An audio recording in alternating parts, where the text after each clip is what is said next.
নমস্কার, আমি সমর দাস কাকিনাড়া ভাটপাড়া থেকে বলছি।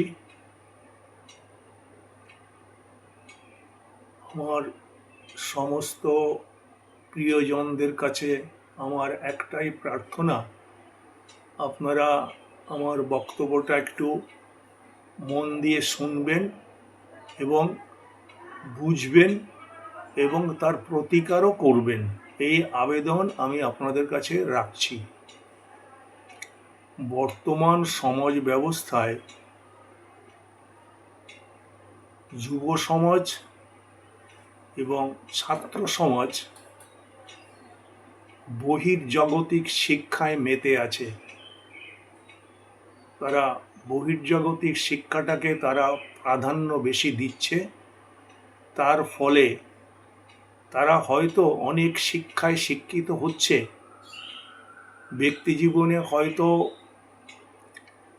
রিসার্চ করছে, পিএইচডি করছে, ডিলিট করছে, এসব হতে পারে বা হচ্ছে, কিন্তু মানসিক এবং চেতনার বিকাশ ও প্রকাশ ঠিকমতো হচ্ছে না। যদি এই বহির্জাগতিক শিক্ষা চেতনা দিতে পারত, আত্মিক চেতনাবোধকে যদি জাগ্রত করতে পারত, তাহলে চলার পথে দেখা যায় অনেক সময় অ্যাক্সিডেন্ট হয়ে পেশেন্ট পড়ে আছে, তার পাশ দিয়ে শয়ে শয়ে লোক চলে যাচ্ছে, কেউ কখনো অনুভব করছে না যে একে একবার দেখা প্রয়োজন বা এর কাছে একবার যাই। এই অনুভূতিটা তাদের অন্তরে জাগ্রত হচ্ছে না। ফলে এটা হতে গেলে এটা হচ্ছে নৈতিক ব্যাপার, একটা নীতি শিক্ষার দরকার। আধুনিক শিক্ষা ব্যবস্থায় নীতি জ্ঞানের অভাব আছে। নৈতিক শিক্ষাটা অন্তর্জগতের ব্যাপার। যেহেতু বর্তমান সমাজ ব্যবস্থার এই ছেলে মেয়েরা অন্তর্জগৎ সম্বন্ধে কোনো কিছু ভাবনা চিন্তা করে না, বা আন্তর্জগতের যে সমস্ত শিক্ষা ব্যবস্থা আছে, যেমন বহির্জগতের শিক্ষা ব্যবস্থার বিভিন্ন প্রক্রিয়া আছে, তেমনি ঠিক অন্তর্জগতেও এরকম বিভিন্ন শিক্ষা ব্যবস্থার প্রক্রিয়া আছে। সেগুলো করাবার মতো বহির্জগতের স্কুল কলেজে যেমন শিক্ষক আছে, তারা লেখাপড়া শেখান, অন্তর্জগতের শিক্ষা দেওয়ার জন্যও মাস্টারমশাই আছেন, তারা সেই সব বিষয়ে শিক্ষা দিতে পারেন। কিন্তু ছাত্ররা যদি উদ্যোগী হয়ে মাস্টারমশাইদের কাছে না আসে, তাহলে শিক্ষা ব্যবস্থাটা কি করে চালু হবে? আজকাল দেখা গেছে যে তিনতলায় কোনো একটা পার্টি আছে, তার দোতলাতে কোনো একটা পার্টি যারা আছে তাদের পিতা খুবই অসুস্থ, মৃতপ্রায় অবস্থায় আছে, হয়তো আধ ঘন্টা পরে মারা যাবেন। এরকম একটা অবস্থার মধ্যে উপরের তলায় দেখা যাচ্ছে তার ফাংশন আছে আগামীকাল, অতএব সে আজকে তার বন্ধু বান্ধব মিলিয়ে বিভিন্ন রকম বাজনা বাজিয়ে তাদের গান বাজনা প্র্যাকটিস করছে। এটাও একটা নৈতিক অবক্ষয়ের দিক। নিচের ঘরে পেশেন্ট যে মারা যাবে এই মুহূর্তে, আর উপরের ঘরে সে তাকে দেখবার মতো বা তার কাছে আসার মতো চিন্তাভাবনা অনুভব করছে না। এটাও একটা নৈতিক বিপর্যয়, নৈতিক অবক্ষয়। সেজন্যে আমি এরকম বহু ঘটনা আছে যেগুলো নৈতিক শিক্ষা দেওয়া হচ্ছে না।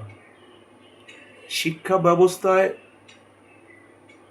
শুধু বহির্মুখী শিক্ষাকেই শিক্ষা বলা হয় না, বহির্মুখী এবং অন্তর্মুখী উভয় শিক্ষায় শিক্ষিত হলেই তবেই সে শিক্ষিত হয়।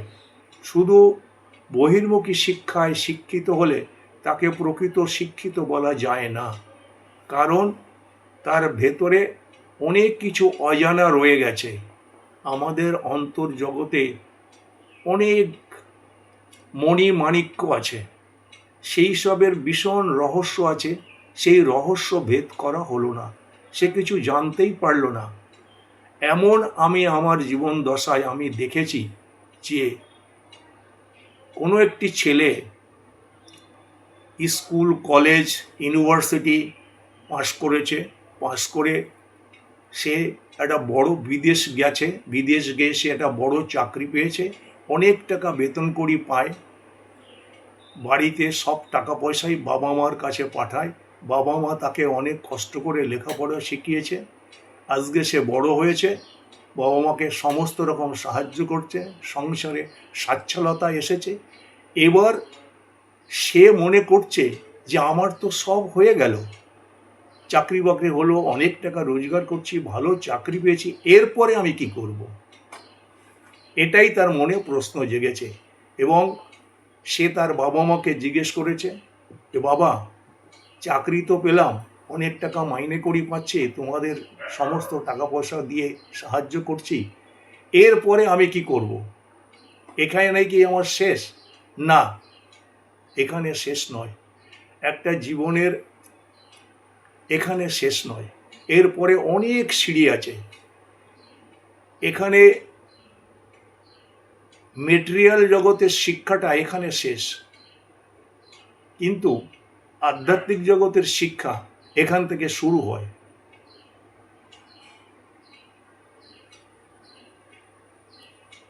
মানুষ এখন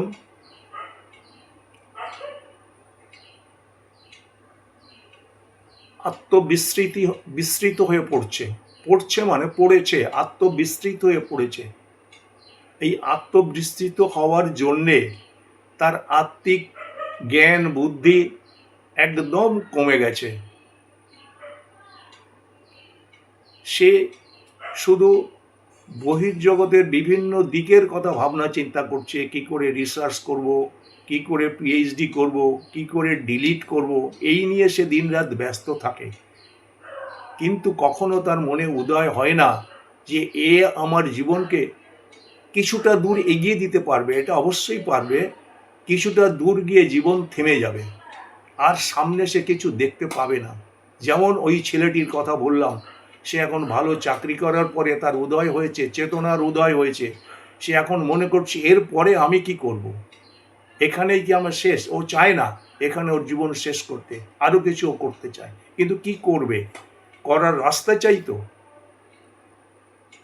সেই জন্যে উভয় শিক্ষা ব্যবস্থার খুব প্রয়োজন। বিদেশের বিভিন্ন নিচু নিচু শিক্ষায় ছেলে মেয়েদের, নিচু ক্লাসের ছেলে মেয়েদের আমাদের ভারতবর্ষের গীতা, ভাগবত, মহাভারত এর সিলেবাস ছোট ছোট আকারে বই করে বিদেশের সমস্ত স্কুলগুলোতে পড়ানো হয়। অথচ আমাদের দেশের বিষয়, আমাদের দেশের সাবজেক্ট, আমাদের এখানে কোনো স্কুলে ছেলে মেয়েদের এইসব বিষয়ে পড়াশুনো করানো হয় না। ফলে তাদের ভেতরটা অন্ধকার থেকে যায়, এবং স্কুল জীবনে প্রবেশ করলে মাস্টারমশাইরাও এই শিক্ষা সম্বন্ধে কোনো রকম জ্ঞান তাদের দেয় না। এটা আমি মনে করি এটা ঠিক নয়। মানুষের মনুষ্যত্ব বোধ, চিন্তাশীলতা, মনস্বিতা বোধ জাগাতে গেলে শিক্ষার যেমন প্রয়োজন আছে, বহির্জগতের শিক্ষার যেমন প্রয়োজন আছে, তেমন অন্তর্জগতের শিক্ষারও প্রয়োজন আছে। মানুষ যদি চেতনশীল না হয়, চেতনশীল বলতে আমি বোঝাতে চাইছি আমি কোথা থেকে এসেছি, আমি কোথায় চলেছি। আর মনস্বিতা বলতে বোঝায় মনের উদারতা, প্রসারতা, ব্যাপকতা। মনে যদি উদারতা, প্রসারতা, ব্যাপকতা ব্যক্তি চরিত্রে প্রকাশিত না হয়, স্থান না পায়, তাহলে সে একটা সার্টেন লেভেল অবধি উঠতে পারবে, তারপরে সে থেমে যাবে, স্ট্যাগনেন্ট হয়ে যাবে তার লাইফ, সে আর কিচ্ছু করতে পারবে না। ভারতবর্ষে এমনকি বিদেশ থেকেও বহু ভালো ভালো ক্যারিয়ার ছেলে মেয়ে অনেক উচ্চশিক্ষায় শিক্ষিত হওয়ার পরে ভারতবর্ষে এসেছে বা ভারতবর্ষে তারা থেকে এই আধ্যাত্মিক বিদ্যা শেখার জন্যে বিভিন্ন জায়গায় ঘোরাঘুরি করে বা কোনো একটা শিক্ষকের কাছে কোনো একটা প্রতিষ্ঠানের কাছে তারা থেকে যায়, থেকে গিয়ে তারা এই শিক্ষায় শিক্ষিত হতে চেষ্টা করে এবং ধীরে ধীরে ধীরে ধীরে তারা এই শিক্ষায় শিক্ষিত হয়। পরবর্তীকালে তারা তাদের দেশে ফিরে গিয়ে তাদের ওখানকার ছেলে মেয়েদের তারা এই শিক্ষা দিতে চেষ্টা করে, তাদেরকে বোঝায় যে দেখো শুধু বহির্জগতের শিক্ষাই শিক্ষা নয়, এই শিক্ষার সঙ্গে অন্তর্জগতের শিক্ষারও খুব প্রয়োজন আছে।